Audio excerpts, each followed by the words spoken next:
ಸರ್ಕಾರದಿಂದ ಮಂಜೂರಾದ ವಸತಿ ಯೋಜನೆಯ ಮನೆಗಳ ಕಾಮಗಾರಿಗಳು ಹಲವು ಪಂಚಾಯತ್ಗಳಲ್ಲಿ ಅರ್ಧದಲ್ಲಿದೆ. ಪಂಚಾಯತ್ ಅಭಿವೃದ್ಧಿ ಅಧಿಕಾರಿಗಳು ಮುತುವರ್ಜಿ ವಹಿಸಿ ಮನೆ ಕಾಮಗಾರಿಗಳನ್ನು ಕೂಡಲೇ ಮುಗಿಸಬೇಕು ಎಂದು ಜಿಲ್ಲಾ ಪಂಚಾಯತ್ ಮುಖ್ಯ ಕಾರ್ಯನಿರ್ವಹಣಾಧಿಕಾರಿ ಎಂಆರ್ ರವಿ ಗ್ರಾಮ ಪಂಚಾಯತ್ ಅಭಿವೃದ್ಧಿ ಅಧಿಕಾರಿಗಳಿಗೆ ಖಡಕ್ ಸೂಚನೆಯನ್ನ ನೀಡಿದ್ದಾರೆ.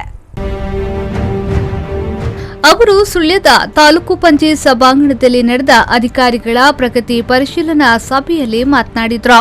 ತಾಲೂಕಿನ ಕಲ್ಮಡ್ಕ, ಬಳಪ, ಸಂಪಾಚೆ, ಬಾಳಿಲ, ಅಜ್ಜಾವರ ಗ್ರಾಮ ಪಂಚಾಯಿತಿಗಳು ಸೇರಿ ಹಲವು ಪಂಚಾಯತ್ಗಳಲ್ಲಿ ವಸತಿ ಯೋಜನೆಯ ಮನೆಗಳ ಕಾಮಗಾರಿ ಪೂರ್ಣಗೊಂಡಿಲ್ಲ.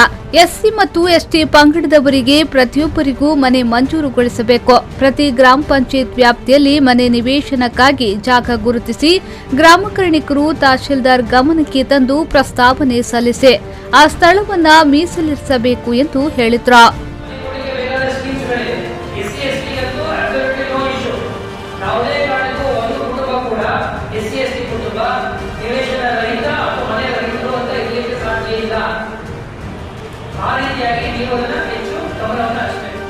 ಕೆಲವು ಕಡೆಗಳಲ್ಲಿ ಮನೆ ತೆರಿಗೆ ವಸೂಲಾತಿ 3% ಮಾತ್ರ ಆಗಿರುವುದನ್ನ ನೋಡಿ ಅಸಮಾಧಾನಗೊಂಡ ಅವರು, ಈ ರೀತಿಯಾದರೆ ನಿಮಗೆ ಬರಬೇಕಾಗಿರುವ ಆದಾಯವನ್ನ ಕಳೆದುಕೊಳ್ಳುತ್ತೀರಿ.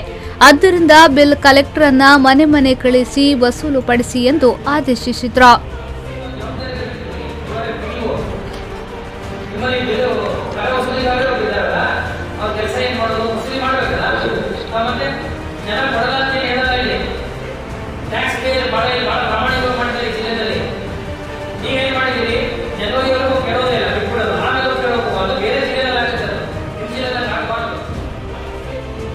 ವೈಯಕ್ತಿಕ ಶೌಚಾಲಯ ಒದಗಿಸಲು ಸರ್ಕಾರ ಈಗಾಗಲೇ ಅನುದಾನ ಒದಗಿಸಿದ್ದು, ಇನ್ನು ಹಲವು ಕಡೆ ಶೌಚಾಲಯ ಆಗದಿರುವುದು ಕಂಡುಬಂದಿದೆ.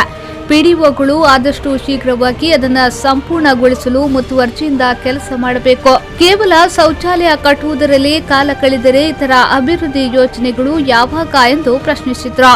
ಗ್ರಾಮ ಪಂಚಾಯತ್ಗಳಲ್ಲಿ 3 ತಿಂಗಳಿಗೊಮ್ಮೆ ಕಸ ವಿಲೇವಾರಿ ಮಾಡಬೇಕು. ಪ್ಲಾಸ್ಟಿಕ್ ಸಂಗ್ರಹ ಮಾಡಿ ಪ್ಲಾಸ್ಟಿಕ್ ಸಾಗಿಸುವ ವಾಹನ ಬಂದಾಗ ಅದನ್ನ ಕೊಡುವ ವ್ಯವಸ್ಥೆ ಮಾಡಿದ್ದೇವೆ. ಇದರಿಂದ ಸಣ್ಣ ಆದಾಯವೂ ಬರುತ್ತದೆ ಎಂದವರು ಸಲಹೆ ನೀಡಿದ್ರು.